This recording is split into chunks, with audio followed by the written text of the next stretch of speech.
Sino pa? Sino pa? Daily vlog as chismosang kapitbahay. Charot!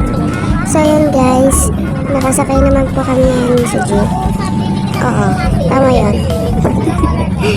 Dahil pupunta po kami ng sementeryo, dadalawin namin si tatay. Dahil isang taon na po siya sa Jewish video. So yun guys, dito na po kami sa sementeryo.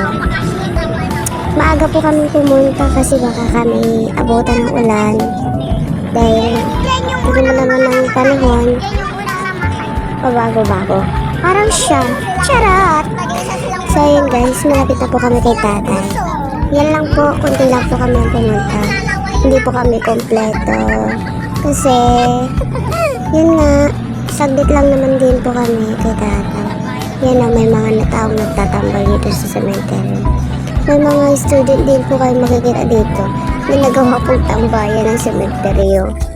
Yan, so yun guys, bababa na po kami.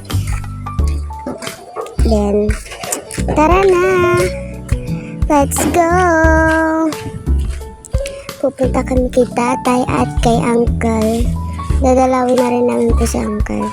Dahil magkasunod lang po sila kinuha ni God.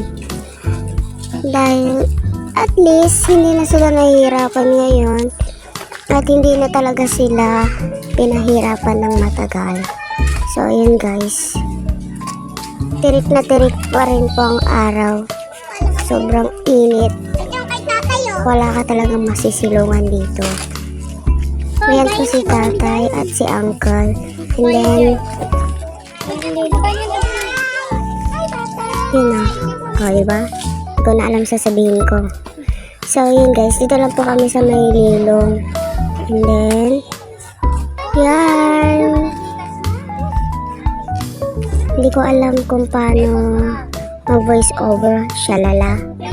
So, yun guys. Ito po yung food namin. Oh, ano? Yun po. Dinuguan. Siyempre, di mawawala ang Shanghai at chicken.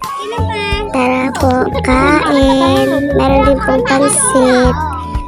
Yan guys, ang family member. And then, charot. Ikaw muna,